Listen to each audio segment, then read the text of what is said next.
I really truly believe that a culture can't rise higher than the leader we are becoming. And so the LEAD framework was kind of born out of that question of how do you create that culture? Culture isn't a checklist, and it's not something that can just be like, okay, I've done a back to school thing. I'm a good communicator. Culture is all about our leadership and our intentionality and how we're showing up. So the LEAD framework, it's an acronym. It really is, it was something that helps me to wrap my head around who I am and how that relates to the way I lead and show up every day. Hey, everybody. Thank you so much for joining me here on the Leaning Into Leadership podcast. This is episode 245. Have you ever noticed how the best leaders are also the most reflective ones? You know, they don't just move from one challenge to the next. They pause, they reflect, and they take action with clarity. That's what today's guest, Jayme Braida, does so beautifully. She is the 2025 Iowa Elementary School Principal of the Year, and her story of overcoming childhood trauma and building a culture of belonging will remind you why reflection, authenticity, and purpose matter. Now, before we dive in, a quick word about our new partners at digiCOACH. Look, you've heard me say it before. Clarity in leadership starts with visibility. You can't improve what you don't see. That's why I'm excited to partner with digiCOACH. With digiCOACH, school leaders can get into classrooms, collect real-time data, and truly see what's happening with instruction. This platform makes walkthroughs simple, efficient, and purposeful, helping you turn what you observe into meaningful coaching conversations. Every great leader I know is focused on growth, their own, their staff's, and their students. And that's exactly what digiCOACH is all about.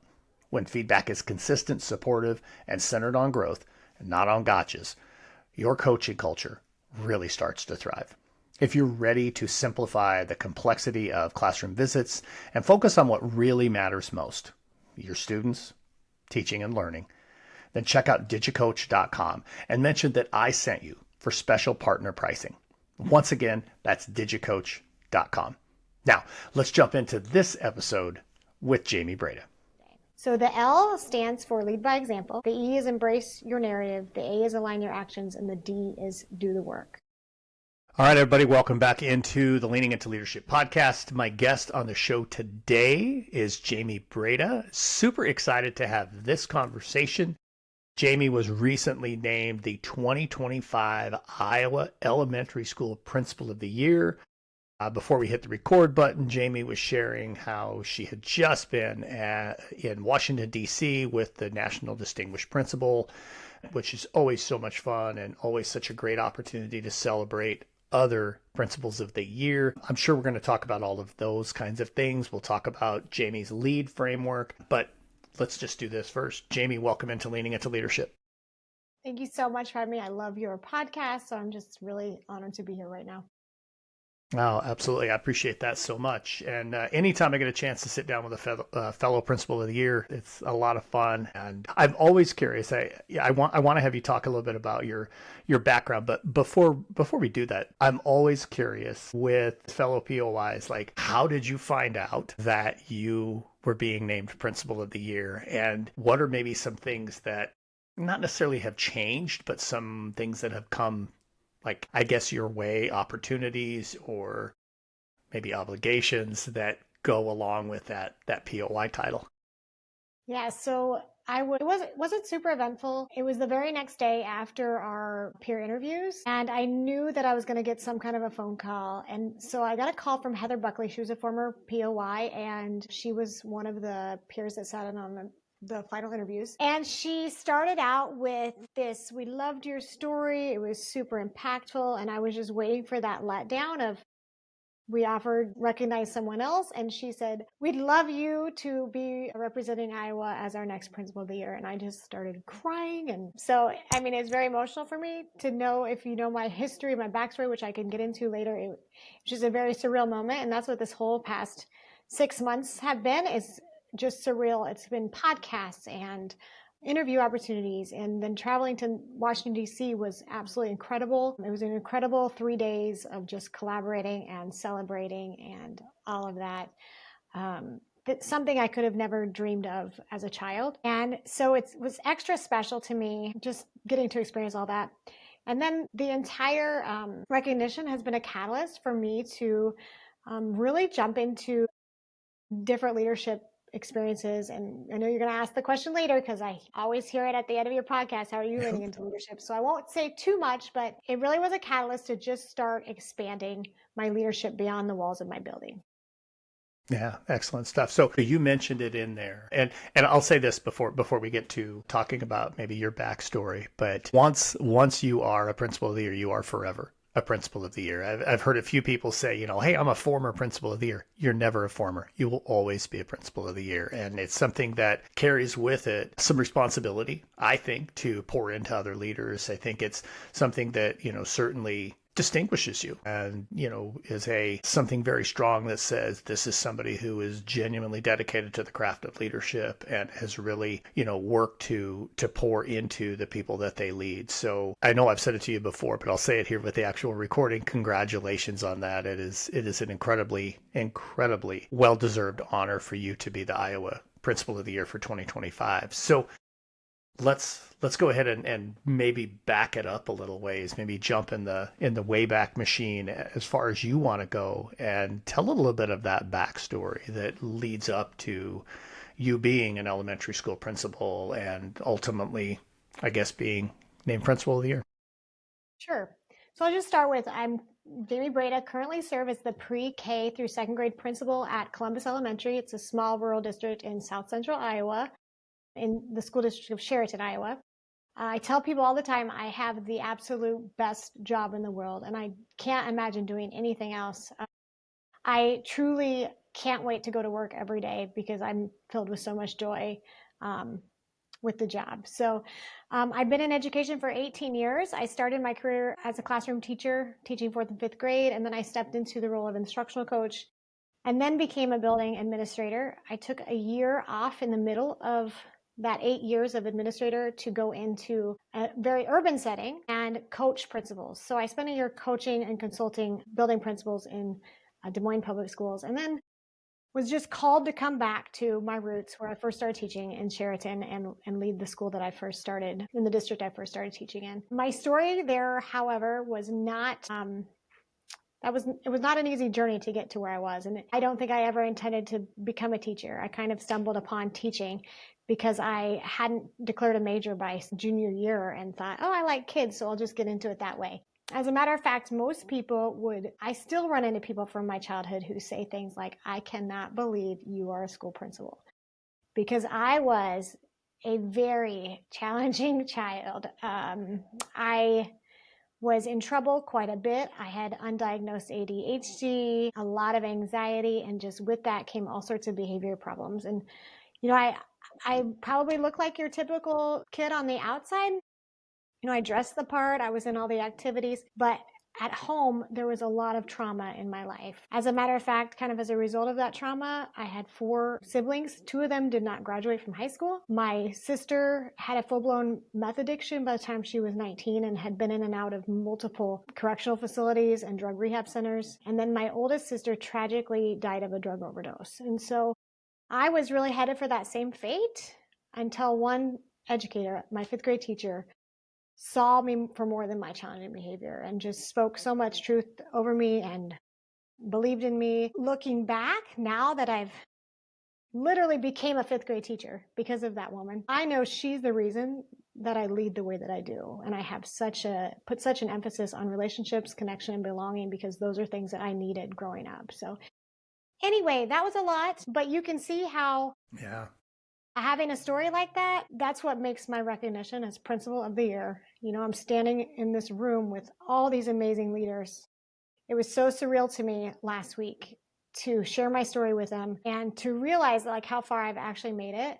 And that is a true testament to the people in my life that shaped my journey. And so I have a couple questions I want to ask. First, thank you for sharing that and being pretty vulnerable on that. A couple of questions that come to mind about what you just shared. First, your 5th grade teacher. Does she know that she's the person that made this impact? Did you ever have the opportunity to actually just say, you have no idea the impact you've made on my life? So, I was working on my principal degree. She left teaching shortly after I moved on to middle school. And so I couldn't find her for the longest time. I always joke that I'm probably the reason that she left. So she left teaching and I totally lost touch, but she was always in my mind. Like as I went through school, anytime there was any sort of big event, when I got inducted into National Honor Society, when I made captain of the dance team, all those moments, like she was always in my mind. And I would think to myself, I wish she knew how I'm doing. I wish she knew I did this. And so it wasn't until I tried to look her up all through my teaching years and teaching career. It wasn't until I was at a car dealership buying a car and I saw the guy's name tag said DeBoof, which was her last name. And I just happened to ask her, do you know Kim DeBoof? And he said, that's my daughter-in-law. And he gave me her contact info and I was able to reach out to her. I sent her an email. We had a wonderful email exchange. And just like I'm sure you've experienced this as an educator, she had no idea the impact that she had made. And that's so true. I don't know how many times that I've had moments where I just hope I'm making a difference, but you don't always see the impact. But then if you've been around long enough, 10, 20 years later, you have these kids that reach out to you and say, you said this and it had a huge impact. And so that was one of those moments. She wanted to meet up with me and just go have coffee, but I couldn't handle it emotionally. And I still, to this day, I haven't met back up with her. And she probably, I don't know if she knows that she knew I was going to school to become a principal. She knew the difference that she had made. And I probably should let her know that I wrote a book and dedicated it to her. And the epilogue of the book is actually our email exchange. And so it really wow. it's my memoir with some leadership lessons, and it really kind of wraps it up beautifully. It kind of comes full circle of just talking about the importance that the weight of our words, what we say and do matters, and the just immense impact that we can have to shape kids' lives. Absolutely. Wow, that is a really, really powerful story. And I think anytime you have the opportunity to this is just for everybody listening. I think anytime you have the opportunity that, you're thinking about somebody who genuinely did make a difference, yeah, find that way to reach out and get connected with them. I mean, obviously, you're at a car dealership and you get to make this connection. So it was certainly meant to be. The second question I had about that now maybe translates more into your work as a teacher, your work as a principal. But one of my all-time favorite quotes by Rory Vaden, I talked about it here on the show a few weeks ago in a solo episode. I did an episode where it was the 6 quotes that have shaped my leadership the most. And this quote by Rory Vaden is one of them. We are uniquely positioned to help the person we once were. And hearing you talk about who you were, that story that you have of your childhood, the trauma that you've been through, we know now that obviously not that kids haven't dealt with trauma for an eternity. Right now it's coming at us in much stronger doses with so many kids. How has that experience shaped how you approach not only your kids, but also now the adults that you lead? Yeah. So I've heard you use that quote more than once, and I'm super reflective. And so I've actually thought about that exact quote and what that looks like in my leadership. So a couple things come to mind. I know what it's like to be the child who's overlooked, I spent most of my elementary years sitting in the hallway. I mean, because that's how people oftentimes dealt with challenging behaviors. They would just send you to the office or send you to the hallway. And so just those little things of how I understand, I have a deeper sense of empathy than some people may have because I lived through that as a child. And so I really do a lot of reflecting on how my values come from our experiences and our beliefs, but how our values show up in our daily actions. And so I am very intentional in, when I am working with teachers and coaching teachers and even making decisions, I oftentimes help. I'm very intentional about telling the teachers why I'm doing what I'm doing and how that relates back to my values. So one of the things that I say is we don't send kids to the hallway. Like we never send kids to the hallway. Why? Because we're sending the wrong message. We're sending a message that we don't want you here. So here's what we're going to do instead. share, then my teachers all know my story. They know my backstory. And we talk a lot about trauma-informed responses and trauma-informed care. And so much of that my own story has shaped my passion and my leadership style and my actions. Then also, when we think about we're in that position to lead who we once were, I was not always this teacher. I actually failed miserably my first few years when it came to behavior and working with kids with challenging behavior. I was the teacher that was doing the clip charts and clipping kids down. I was the teacher that was sending kids out to the hallway. And I mean, all these things happen for a reason. And I went through ACEs training, and that's adverse childhood experiences. And as I'm doing that, all of a sudden the light bulb goes off and I'm like, oh my gosh, I am the kid with the ACEs. Like, I have multiple ACEs. Holy smokes. And then learning about, like, I have to teach these kids differently. I have to value and prioritize relationships and connections, and I have to handle things differently. And so I dove into, learning about trauma-informed instruction and trauma-informed responses, and dove into advocating for ACEs. And I, at the time, was at the biggest elementary school in the state. And I asked the principal, can I teach everyone about ACEs? This is before ACEs training. I don't know about in Nebraska, but it's required in Iowa now. This is before anyone had even really heard of ACEs. And I brought ACEs to the school, and I did a professional development session with the entire staff, which is over 80 people on ACEs training. And even now, as I'm coaching teachers, I can say to them, I didn't always have this, even despite the fact that I was a child who experienced trauma. I didn't know how to relate to those kids, but now I do. And when you know better, you do better. And so I'm constantly like evolving as a leader, but then using my experiences to navigate those coaching conversations. Yeah. Well, I think it's definitely something that's really important that, as a leader, I mean, we all have our own individual leadership style, and it's one of those things that just kind of develops over time. Certainly drawing from the experiences that you have and the things that you have learned along the way certainly is definitely, is impacting the people that you lead each and every day.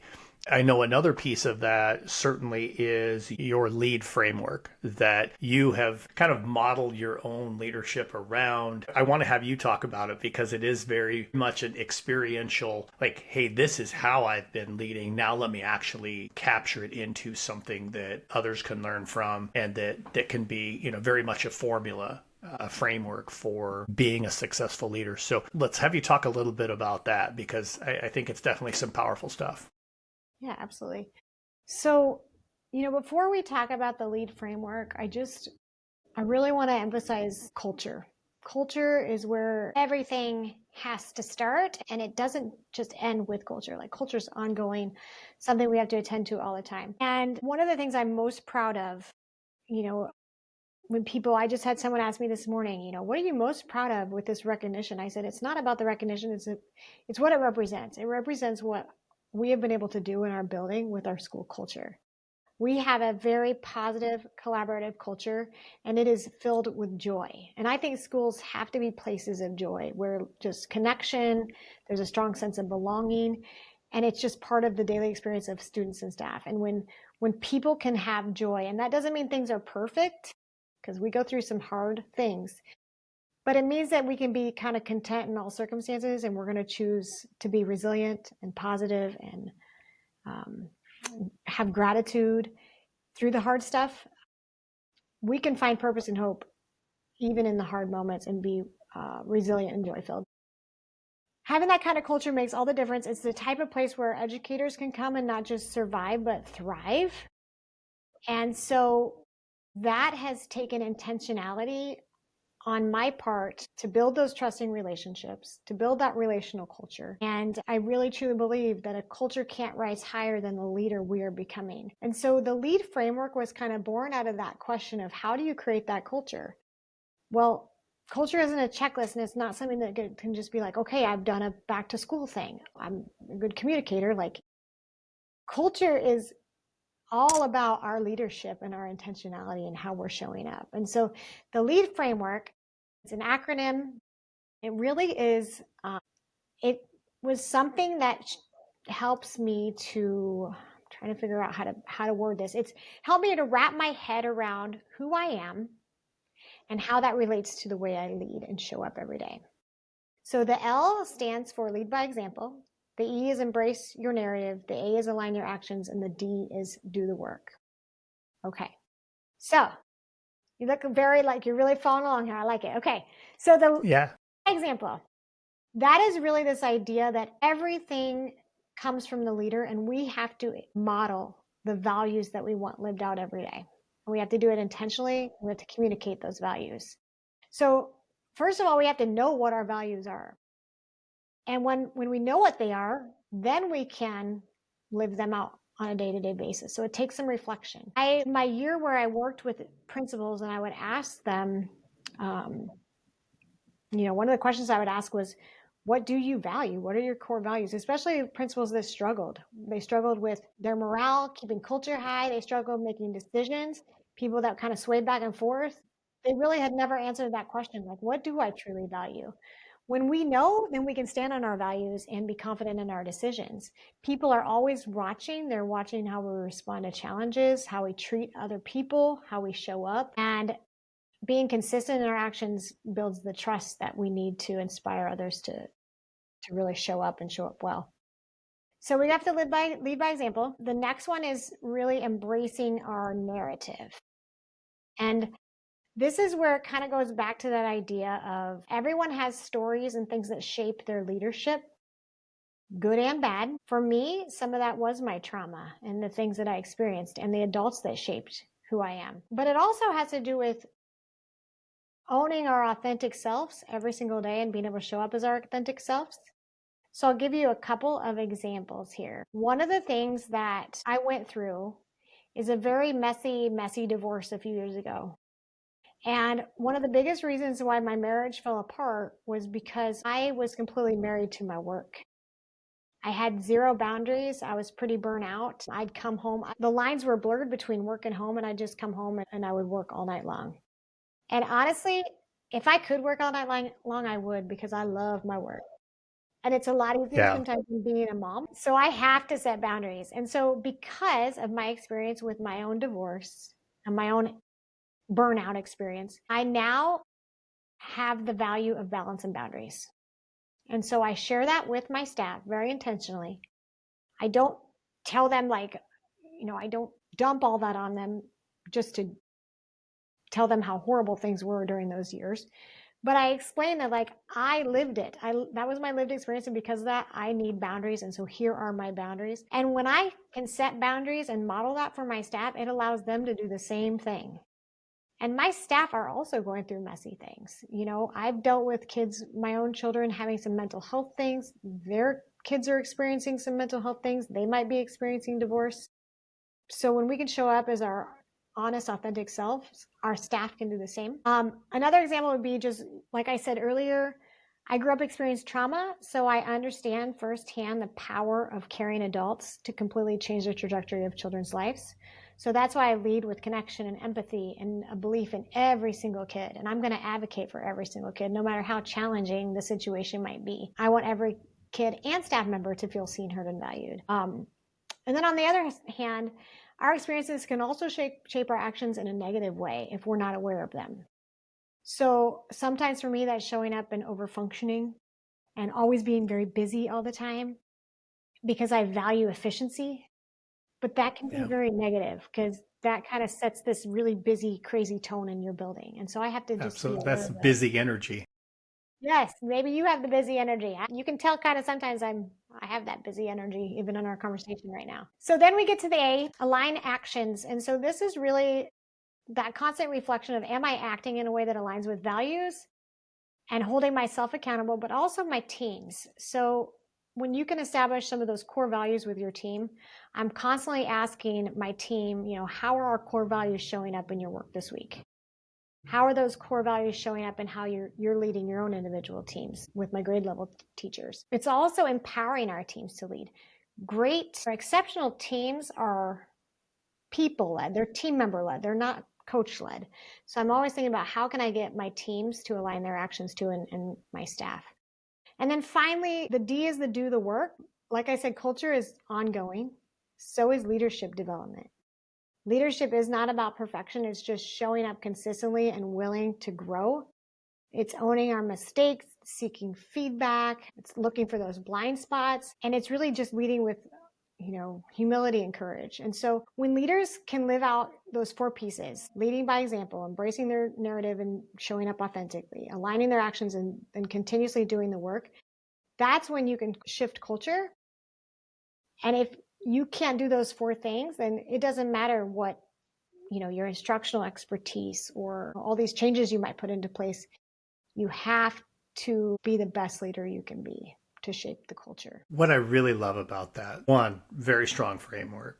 2, you referred to it much earlier in our conversation, but I'll bring it back in here. Each of those individual elements in your lead framework require a great deal of self-reflection for the leader. And when leaders, really great leaders, are really great and very intentional about setting time aside for reflection.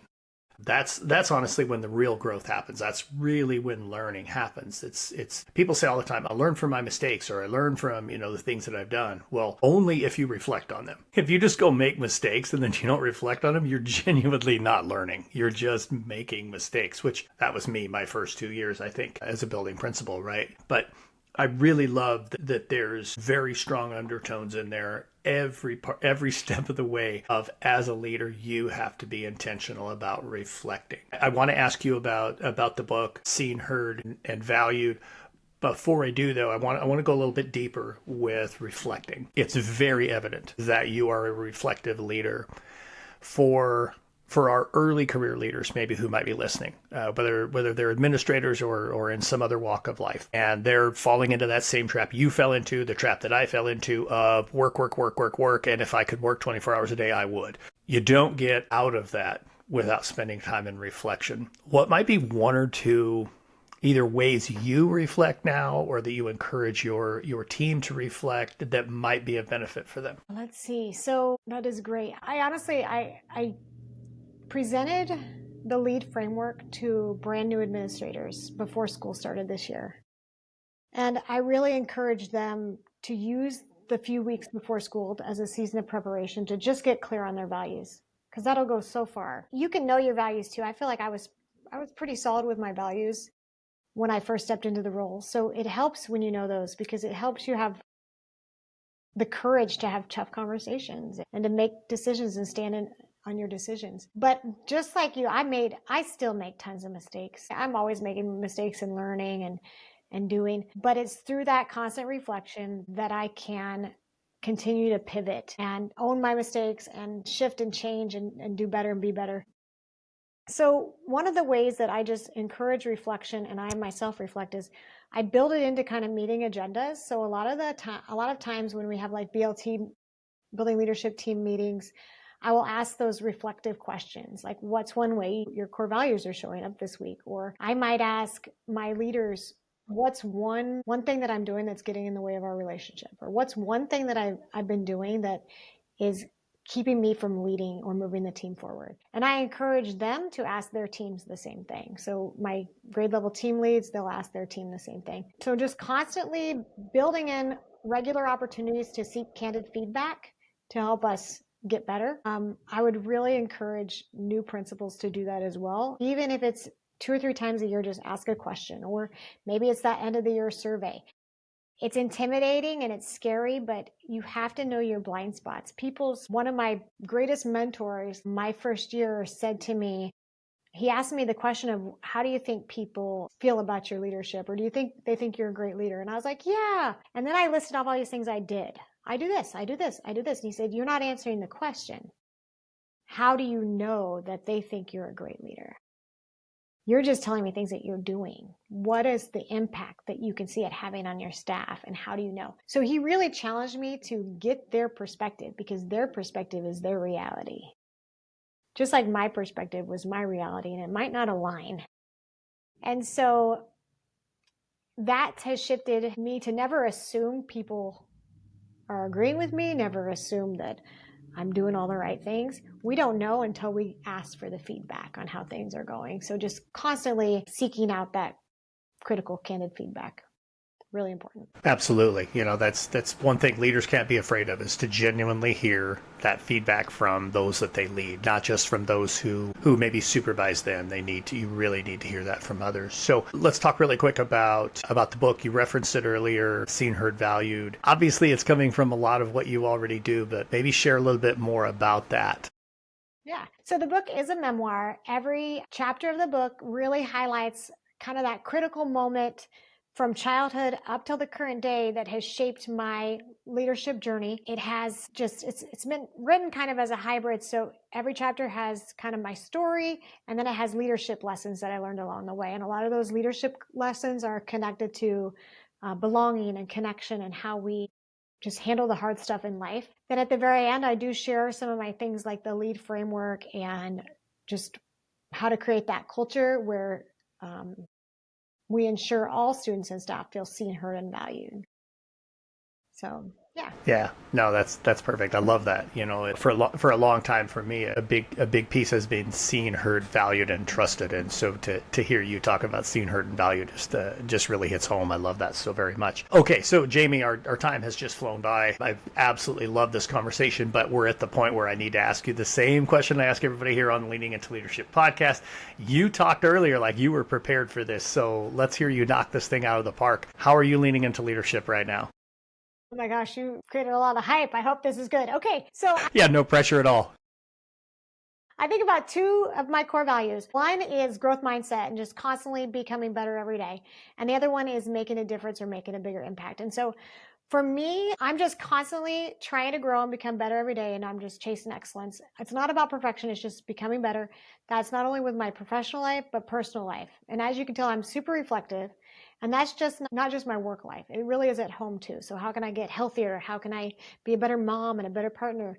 Wellness starts at the top. So I'm always trying to model and just model, 1% better every day. And then the other thing is making a difference and an impact. Every single position I've ever been in, as I learn things, I want to share it. I want more people to do the things that I'm doing. I want people to have a bigger impact, and I want to serve others. And so, true to my style of, my busy energy, I can't be contained. It was at the classroom level, I wanted to go bigger. At the building level, I wanted to go bigger. And so now here I am trying to get out of my district and just step into all sorts of different roles. So I've been doing podcasts and wrote my book, and I'm doing a few speaking engagements. And so that's really where I see myself. I do not take this, like you were talking earlier, becoming a national distinguished principal. That is a platform that I am going to use as an opportunity to just make a huge difference. And I'm not going to take that lightly, because it truly is a gift to be giving this recognition. And so I want to use that gift just to serve others. And I'm really excited. So that's how I'm leaning into leadership. Oh, that's outstanding. I love all of that, every little bit of that. People are going to want to get in touch with you. They're going to want to check out the book. They're going to want to, just learn even more about Jayme. So what are the best ways for people to get connected with you? Sure. Yeah, so the book, I'm in the editing phase, and I'm self-publishing, so it's taken a little longer, but that should be coming out. Hopefully, my goal is by the end of winter, and maybe that's March. Maybe it's more like January. You can find me on Instagram, just at Jayme Braida, and you can also find me at LinkedIn. And I also have a website, so it's just jaymebraida.com.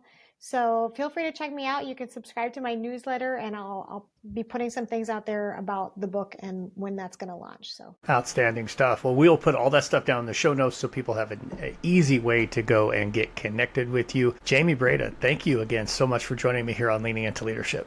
Yeah, thanks for having me. All right, friends, what an awesome conversation with Jayme. I really appreciate her joining me here on the Leaning Into Leadership podcast. Make sure you get down into the show notes, check out all the stuff we have there for you to get connected with Jayme.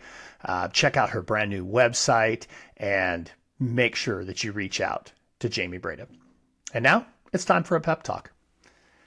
One of the hardest lessons I learned early in leadership was not everybody is going to cheer for you.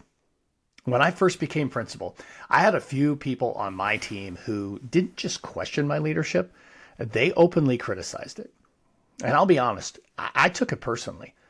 Their words stuck with me way longer than they should have. It made me second guess my decisions and honestly doubt my instincts. Looking back now, I realize that it wasn't the criticism that held me back. It was how I chose to respond to it. I gave those voices way too much space in my head. Here's the truth. If you're leading, you're going to face criticism.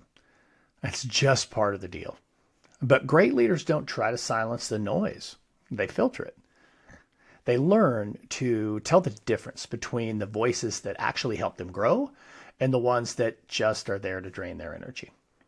Over the years, I've come to see most critics can fall into one of three categories. First are the caretakers. And these are people who give you feedback because they care about the mission, they care about the vision, and they want to help you get better. Their words might sting sometimes, but they genuinely come from a good place. The second group are the challengers. They are the ones who push you. They question your ideas. They make you clarify the purpose behind whatever it is that you're doing. Now, they don't always say it in a soft way, but their challenge is what really sharpens you as a leader. The final group, they're the cynics. They're the ones who just criticize you, not trying to help, but rather to control or maybe to vent. Their words really aren't about growth. They're about pulling you into their frustration. They're much more about reflecting their own self-lacking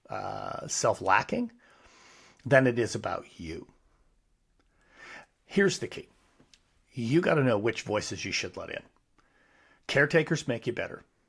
Challengers, they make you stronger. Cynics, they just make you tired. So here's my challenge for you this week. Criticism is going to come your way. And when it does, I want you to pause before you react. I want you to ask yourself, is this feedback something that is genuinely rooted in care, or is it rooted in control? Does it help move me closer to my vision, or does it pull me away? And most importantly, is this worth my energy? Remember, leadership clarity isn't about avoiding criticism. It's about staying grounded in your purpose so you can listen with intention and lead with confidence. If you want to keep building that clarity, visit my new website, darrinpeppard.com.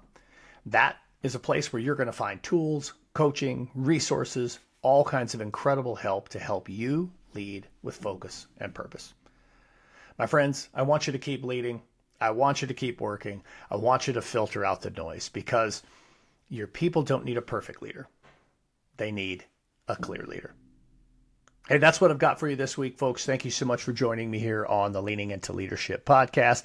Until next time, get out there, have a Road to Awesome week.